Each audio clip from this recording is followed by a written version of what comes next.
Izay ny teny ankianja fa dia oety amin'ny lafiny fitantanana kosa indray tsika ho an'ny taranja baolina lavalava ity.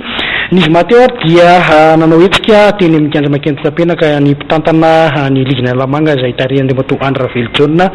sy ny section Antananarivo renivohitra tarihan'Andriamatoa Rakotana Rasana Gilbert miampy ireo mpilalao baolina lavalava aty amin'ny boriboritany fahenina. Izany hetsika izany natao dia ho fanaheran'izy ireo ny antsizay izay mahazo azy ireo ataon'ny mpitantana ny malagasy rugby araka ny nambaran'izy ireo. Vokatrizay ary dia mangataka ny fandravana ny fédération sy mangataka ihany koa ny fanakatolana ny kianjan'ny Maki ireto mpitantana ny ligina Lamanga sy mpitantana ny section Antananarivo renivohitra ireto ho an'izay taranja baolina lavalava izany. Araka izany dia mbola mifanalavitra tanteraka ny hevitra sy ny fomba fijery ny rotota ny malagasy rugby andaniny ny mpitantana ny ligina Lamanga sy ny section Antananarivo renivohitra ankilany raha izay resaka tontolo ny taranja baolina lavalava izay satria dia efa samy manana ny lalany tanteraka ny rotota ankehitriny amin'izao fotoana izao izany.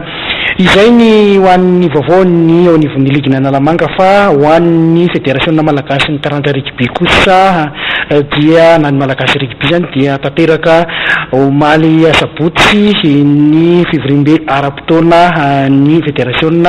izay nitanterahana tetsy amin'ny ny comité olympique malagasy dia tsy ifandry mitondra fanazavana indrindra mahakasika ny zavatra rehetra tapaka atao anatin'izany fivoriam-be izany Andriamatoa Marcel Rakotomalala filohan'ny malagasy rugby.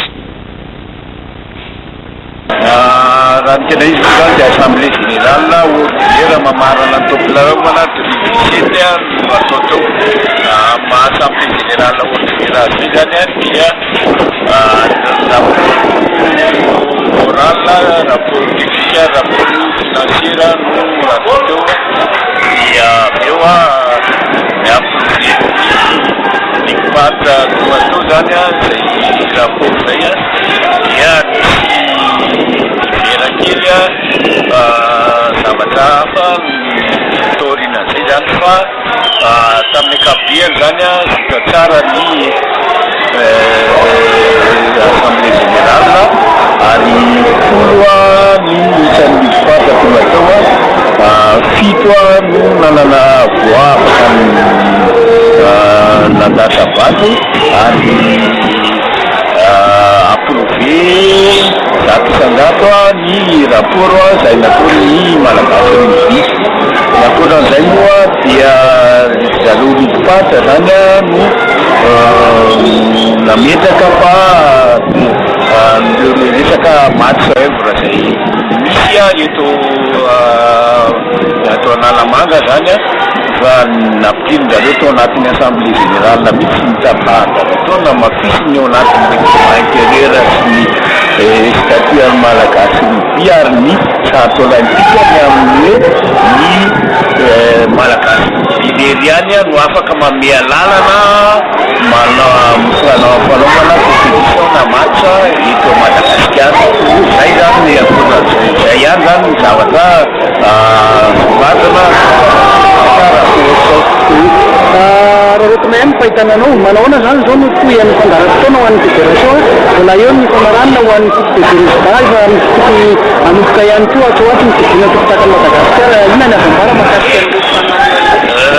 zavatra anankoroa zany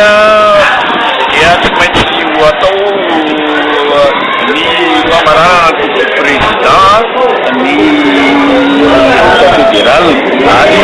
zay dia tsy maintsy atao atoato zany satria ny CCC loatra moa sy ny olana teo amin'ny kianja zany no natonga nanaimorana ny finale ny coupe du président ary Maria Netona moa zany fa vita ny coupe du président dia sokatra ny saison